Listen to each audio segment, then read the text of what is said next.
Ngayon ay ating ibida ang kwento ng babaeng nilasing ng kanyang amo para i-one night stand. Ira, natutunan mo na bang mag-bake ng mga pie mo?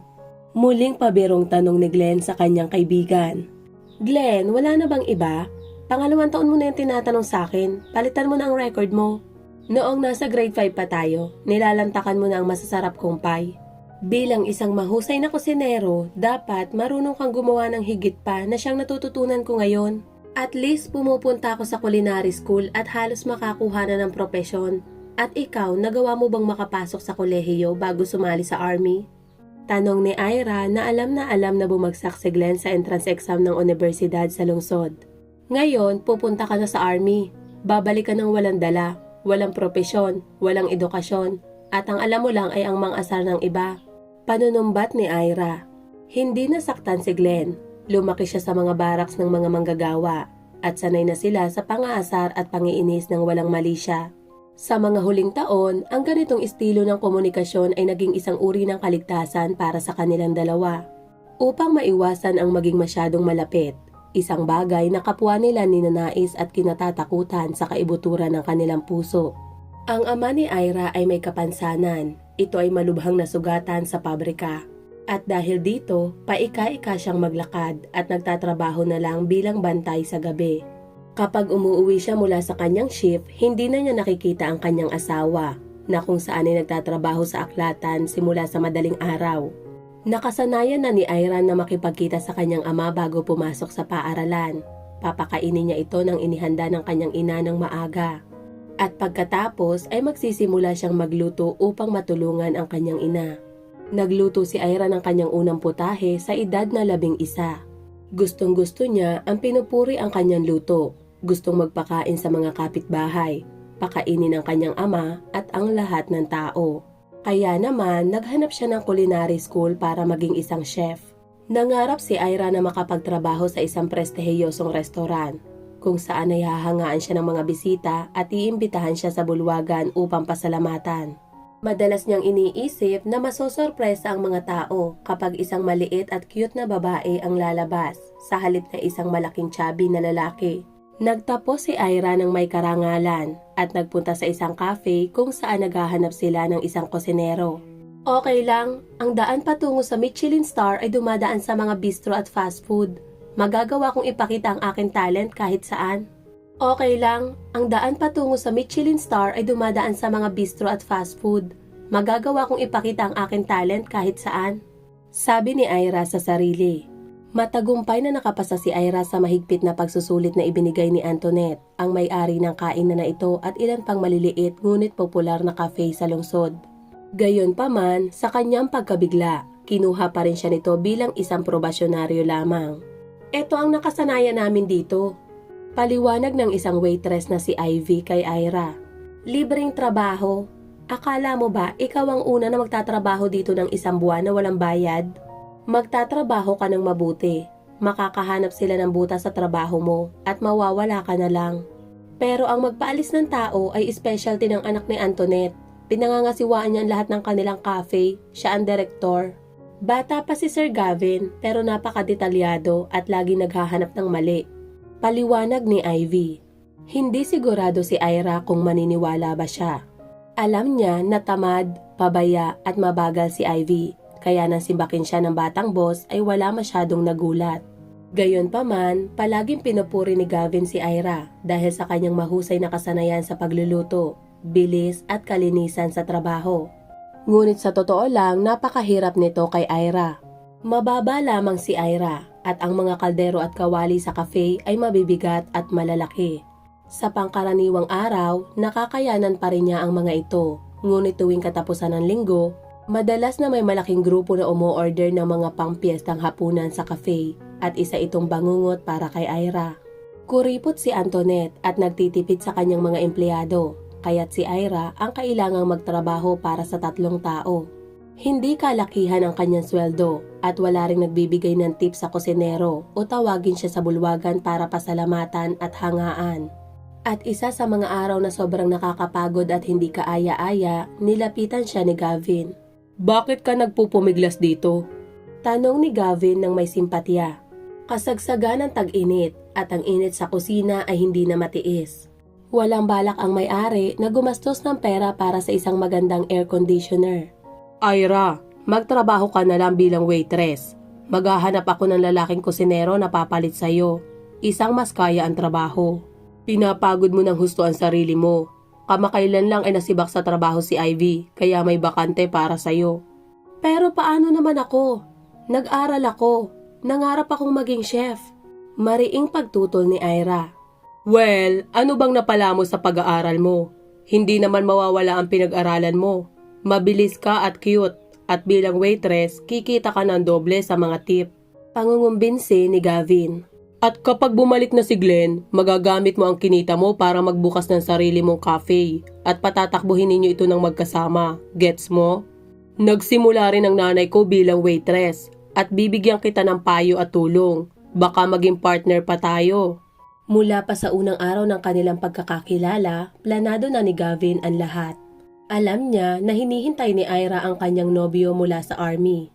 Sinubukan niya naman ligaw kay Ira, ngunit sa hindi niya akalain ay tinanggihan siya nito. Naisip ni Ira na para hindi magalit sa kanya ang boss, ipinakita niya kay Gavin ang larawan ni Glenn na nakasuot ng kanyang uniform at ipinaliwanag din niya na sila ay ikakasal pag uwi nito. Hindi nagsinungaling si Ira. Sinabi niya mismo kay Glenn na mahal niya ito at handa siyang maghintay.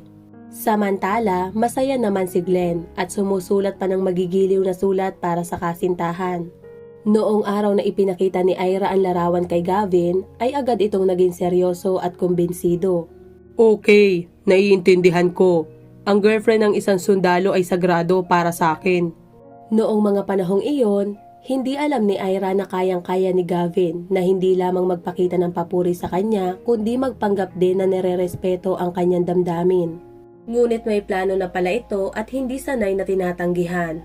Mayroong magandang pagkakataon na biglang sumulpot kay Gavin o mas maganda na sabihin na maayos itong inihanda ng boss. Kinabukasan ang kaarawan ni Gavin sa edad na 25. Ang cafe ay magsasara sa araw na yon at inihanda na rin ang magiging menu para sa pagdiriwang na idaraos ng alas 7 ng gabi. Nagbigay ng mga tagubilin si Antoinette noong umaga bago sumapit ang mapanganib na gabi na yon. Magsi-celebrate kami sa bahay. Si Ira ang magsiserve sa mga bisita at doble ang bayad, pero kailangan mong maging mahusay. Sabi ni Antoinette, ang mga bisita namin ay hindi katulad ng mga nagbibigay sa iyo ng mga gusot na pera dito. Dagdag pa ng may-ari. Gusot man o hindi ang pera, masaya si Ira sa pagiging waitress. Mas madali ito para sa kanya at mas malaki ang kita. Tungkol sa kanyang pangarap ay tila magkakatotoo ito at baka nga mas mabilis pa. Namuhay si Ira ng napakakuripot, nag-iipon ng pera at nangangarap na magkaroon ng isang maliit na negosyong kainan kasama si Glenn. Magugulat siya kapag kinuha niya ang babaeng pakakasalan niya na may maayos na kabuhayan. Iniisip ni Ira. Naghahanda na si Ira para sa kanyang kauna-unahang piging. Hindi mahalaga na siya ay isang waitress lamang sa ngayon dahil ang lahat ay nasa harap niya. Samantala, mahirap sabihin piging ang nangyayari sa bahay dahil ang naroon ay mga kaibigan lamang ni Gavin kasama ang kanilang mga nobya. Walang kasintahan si Gavin sa ilang kadahilanan. Hindi lamang ito naglagay kay Ira na bantayan ang sarili kundi nagpakalma rin sa kanya. Hindi talaga playboy si Gavin at seryoso siya sa pagpili ng kapareha at hindi niya rin kailangan ng nobya sa ngayon. Samantala, mukhang malungkot si Gavin at medyo naaawa naman si Ira sa kanya. Bukod sa kaarawan niya, ang lahat ay may kapareha, naghahalikan, nagyayakapan at palihim na umaalis papunta sa mga sulok ng bahay. Kita mo, walang nagmamahal sa akin, Ira. Buntong hininga ni Gavin habang umuupo sa mesa na nabakante na sa pagtatapos ng party at kung saan nagliligpit si Ira ng mga plato. Ano ka ba? Mabuting tao ka. Sinimula ni Ira na aliwin ang birthday boy. At tama lang maging mahigpit. Kailangan talaga yun sa negosyo. At maniwala ka. May magmamahal din sa'yo pagdating ng tamang panahon. Naniniwala ako sa'yo. Patuloy na naging malungkot si Gavin at pagkatapos ay nagtanong ng may simpatya. Pagod ka na ba, Ira? Oo, medyo pagod na. Pero kumpara sa kusina, mas okay ito. Halos himatay na nga ako doon. Tanda mo? Oo, syempre. Salamat nga pala sa alok. Masaya ako sa bago kong trabaho. Mag-inuman tayo. Pasensya na pero nasa trabaho ako at hindi ako umiinom. Isang cocktail lang, please. Sige na, maupo ka. Kalimutan mo muna na nasa trabaho ka. Bisita muna kita ngayon kahit 5 minuto lang, okay? May lambing na sabi ni Gavin. Wala akong makausap ngayon, kaya maupo ka at aalagaan kita ngayon. Gagawa ako ng cocktail na hindi mo pa natitikman dati. Ang cocktail ay talagang may kakaibang lasa, ngunit hindi tulad ng pagluluto, hindi gaanong alam ni Ira ang tungkol sa mga inumin. Makalipas ang 10 minuto, naramdaman niyang umiikot ng kakaiba ang kanyang ulo. Nagkamalay na ang dalaga kinabukasan, mag-isa sa kama at walang damit. Wala siyang duda sa nangyari sa kanya kahit na wala si Gavin sa kwarto. May luha sa kanyang mga mata habang kinokolekta niya ang kanyang mga damit sa paligid ng kwarto. Hanggang sa bigla niyang narinig ang mga yapak sa bahay. Gavin? Naisip ni Ira habang mabilis na nagbibihis. Paano niya nagawa to? Ang tanga ko. Ngunit sa halip na si Gavin, si Antoinette ang lumitaw sa kwarto. Oh, ikaw pala. Ganito ba ang ginagawa mo? Naglilingkod ka ba sa mga bisita sa mesa o sa kama? Ilan ang pinagsilbihan mo kagabi? Malaki ba ang kinita mo? Ituloy mo lang yan. Pero walang lugar para sa mga cheap na babae sa cafe ko. Hindi kita babayaran para sa kahapon. At huwag mo nang asahan ng separation pay. Hindi mahanap ni Ira ang isang pares ng kanyang sapatos at ang kanyang pitaka. Hindi siya makaalis nang wala ang mga ito. Kaya kinailangan niyang makinig sa kanyang boss habang hinahanap niya ang mga iyon. Sa wakas, natagpuan niya ang kanyang sapatos sa ilalim ng kama at ang pitaka naman ay nasa banyo. Umalis siya sa isinumpang bahay at naglakad sa highway. Okay lang. Pinakalma ni Ira ang sarili. Mag-iisip ako ng paraan. Hindi ako magsusulat kay Glenn. Hindi rin madali para sa kanya sa army. Hahanap ako ng ibang trabaho at maghihintay sa kanya. Hindi rin sinabi ni Ira sa kanyang mga magulang at ipinaliwanag na ayaw na niyang maging waitress. Gayunpaman, plano niyang maghanap ng trabaho bilang katulong ng chef at mas mabuti sa isang desenteng establishmento. Dahil dito, nagpasya si Ira na lumipat sa kabisera. Hindi siya maaaring manatili sa kanilang bayan matapos ang nangyari at wala rin namang pagkakataon doon. Ang kanyang masigasig na paghahanap ng trabaho ay nagbunga. Siya ay natanggap bilang assistant cook sa isang kaakit-akit na restaurant. At bukod doon ay binigyan pa siya ng maliit na kwarto malapit dito. Agad na pinahalagahan ng matandang chef at may-ari na si Harry ang mga kakayahan ni Ira. At masaya din nilang ibinahagi ang kanilang mga sekreto sa dalaga. Ang restaurant ang tanging paborito at tanging anak ni Harry at nakita niya si Ira bilang karapat-dapat na kapalit ng kanyang sarili, lalo na at hindi na siya bata. Ang probationary period ay lumipas ng hindi namamalayan at si Ira ay naging ganap na assistant cook. Noong una, nahihiya siya dahil sa matalim na tingin ni Gwen, ang asawa ni Harry. Gayunpaman, mabilis na naintindihan ng dalaga na sa likod ng seryosong panlabas ay nakatago ang mabait at maamong katauhan ng isang walang anak na babae na nasa katamtamang edad. Hindi nagtagal, may isang pangyayari na nagpabago ng kapalaran ni Ira. Simula pa lang ng umaga, hindi na maganda ang kanyang pakiramdam. Ang amoy ng kusina ay nagpasama sa kanya ng husto. Tinakpan niya ang kanyang bibig at tumakbo siya patungo sa banyo ng mga empleyado. Agad na inalam ni Gwen ang sitwasyon gamit ang kanyang bihasang mata. Buntis ka ba? Tanong ni Gwen nang lumabas si Ira ng banyo na namumula. Ano pong sinasabi niyo? Nasa army ang boyfriend ko at hindi ako sumisiping sa kahit kanino. Sabi ni Ira, ngunit bigla niyang naalala ang kanyang nakaraan at nagsimulang umiyak. Ikinuwento niya sa halos hindi kilalang babae ang hindi niya magawang sabihin sa kanyang ina o ama. Sa payo ni Gwen, bumili si Ira ng pregnancy test sa malapit na botika. Ang dalawang guhit ay nag-iwan ng walang pagdududa na siya ay buntis. Ano ang balak mong gawin? Tanong ni Gwen. Ayoko ng batang to. Ang ama niya ay isang walang hiya. Mrs. Gwen, pakiusap. Sabihin mo sa akin kung paano ko ito tatanggalin ng tahimik. Saan ako pupunta? Sa ospital ba? Sasabihin ko sa'yo. Pero makinig ka muna sa akin, Ira. Minsan din akong naging hangal tulad mo. At nabuntis dahil sa sarili kong katangahan. noong 19 years old ako. Akala ko noon, masyado pang maaga kaya pumunta ako sa ospital. Pero pinarusahan ako ng Diyos dahil doon. Hindi na niya ako pinagkalooban pa ng anak. At si Harry ay gustong-gusto nang magkaroon ng mga anak. Gulat na napatingin si Ira kay Gwen. Oo, bata pa ako noon at iniisip kung anong gagawin sa bata. Noong mga panahong yun, nagsisimula pa lang kaming tumayo sa sarili naming mga paa. Ginawa ko yon nang hindi nakikinig sa aking asawa. Matagal siyang nagalit sa akin, pero hindi nagtagal at pinatawad din niya ako. At ano nga ba ang silbi nun? Kahit kailan na hindi ko mapapatawad ang sarili ko. At hindi ko rin hahayaan na gawin mo ito. Naririnig mo ba ako? Lagi kitang titingnan sa trabaho o kahit sa bahay. At kapag nanganak ka, tutulungan ka namin. Huwag kang bumalik sa inyo. Hindi ka nila hahayaang mamuhay ng mapayapa kasama ang bata. Sisirain ng ina ni Glenn ang buhay mo. Dahil sa kanyang pananaw, pinagtaksilan mo ang kanyang anak. Hindi mo pa naiintindihan sa ngayon. Pero malalaman mo rin kung ano ang dapat na gawin sa kalaunan.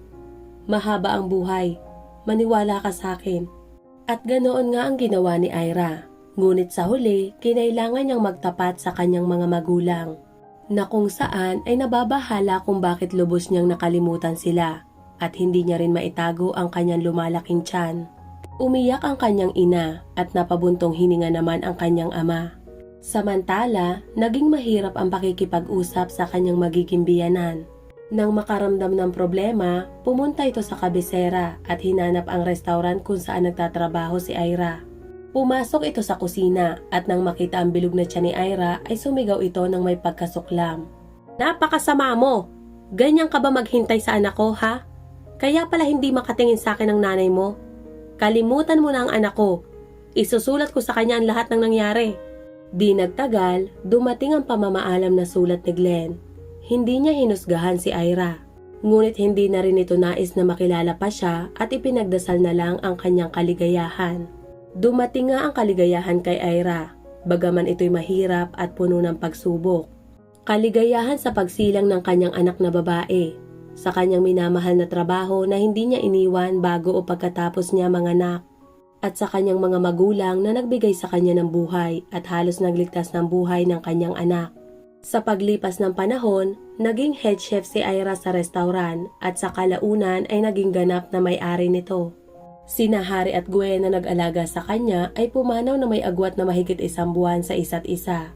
At 6 na buwan bago sumapit ang 50 anibersaryo ng kasal ng mga ito. Pareho itong pumanaw ng biglaan at iniwan ang lahat ng kanilang ari-arian kay Ira ayon sa kanilang huling habilin. Samantala, ang mga tunay na mga magulang ni Ira ay wala na rin sa mundo, ngunit mayroon siyang anak na si Joanna. Tulad ng isang modernong dalaga sa edad na 20, si Joanna ay isang estudyanteng atleta, maganda at mayroon na rin kasintahan. Sa kabila nito, walang malaking pagbabago sa buhay ni Ira. Hindi naman siya madre at nagkaroon na din siya ng ilang relasyon sa kanyang buhay. Ngunit hindi niya gusto ang mga lalaking nag-alok sa kanya ng kasal. Sa katunayan, madalas na may nagpo-propose sa kanya. Maganda siya, may pera, may apartment sa kabisera at may restaurant, ngunit tahimik ang kanyang puso. Isang beses, sumama siya sa kanyang kaibigan sa isang kilalang manghuhula. Mayroong isang pagkikita na naghihintay sa'yo. Napakalapit na. May kumpiyansang sabi ng manghuhula. Anong klase ng pagkikita ang kailangan ko? Marami naman ako niyan sa restaurant. Natatawang sabi ni Ira. Kinabukasan, dumating si Glenn sa restaurant upang mag-apply ng trabaho bilang driver. Napag-alaman na naninirahan din pala si Glenn sa lungsod, ngunit kamakailan lang siya lumipat sa kabisera matapos ang pakikipaghiwalay sa kanyang kinakasama. Matagal nang napatawad ni na Ira at Glenn ang isa't isa. Sa lahat ng mga taong lumipas, ano pa nga ba ang maibabahagi nila kundi ang natitirang bahagi ng kanilang mga buhay? Makalipas ang kalahating taon, nagpasya ang dalawa na magsama. Mabilis na natutunan ni Glenn ang lahat ng mga detalye ng negosyo ni Ira hanggang sa maging manager. Nag-aaral si Joanna sa ibang lungsod. Araw-araw silang nagvi-video call ni Ira para magbahagi ng mga detalye tungkol sa kanilang araw. Sa isa sa mga tawag na ito, nalaman ni Joanna ang tungkol kay Glenn, isang bagong empleyado sa restaurant na matagal nang kakilala ng kanyang ina. At maging ang pagmamahala ng mga ito mula pagkabata ay naungkat muli. Dahil hindi kailanman sinabi ni Ira sa anak ang tungkol sa kanyang ama, inintindi ito ni Joanna sa kanyang sariling paraan. Ma, aminin mo na, si Glenn ang ama ko. Bakit hindi siya nagpakasal sa'yo noon? Pero ngayon lang na aksidenteng natagpuan ka? Siyempre ngayon may mga restaurant at apartment ka na. Iniwan ka niya noon, hindi ba? Kinailangan ni Ira na ipaliwanag ang buong katotohanan sa kanyang anak. Ipinaliwanag niya na ang tunay na ama ni Joanna ay nalulung sa droga at ginastos ang lahat ng kanyang pera bago mamatay sa overdose. Ilang taon na ang nakalipas. Samantala, namayapa naman ang maaga si Antoinette dahil sa atake sa puso. Hindi nito nakayanan ang pagkabankrupt. Alam ni Ira ang lahat ng ito dahil regular siyang bumibisita sa kanilang bayan upang bisitahin ang kanyang mga magulang at linisin ang kanilang mga libingan. Pinakinggan ni Joanna ang kanyang ina at para sa kanya ay tila hindi tunay na buhay kundi isang soap opera o nobelang pambabae. Bata pa si Joanna at hindi pa lubos na nauunawaan kung gaano kakomplikado ang buhay. Nang dumating ang bakasyon at bumalik na siya mula sa kolehiyo, nalaman niyang ang kanyang ina at si Glenn ay naninirahan ng magkasama at biniro niya pa ang mga ito. Iba ka talaga ma, akalain mo yon sa edad na 40 ka pa maiikasal? Hindi pa naman kami matanda. Hintayin mo at makikita mo. Bibigyan ka namin ng kapatid sa loob ng 8 buwan at pwede mo siyang bantayan. Nakangiting sabi ni Ira. Nang marinig ito ni Glenn, sumigla ang kanyang mukha sa kasiyahan. Ito'y balita na itinago sa kanya ni Ira. Naghihintay para sa pagdating ni Joanna upang ibahagi bilang sorpresa. Niyakap ni Glenn ang kanyang minamahal at bumulong na mahal niya ito. Naging masaya ang dalawa at muling sinimulan ang kanilang masayang buhay sa edad na 40. Eto nga pala ang inyong ineng at salamat sa pakikinig.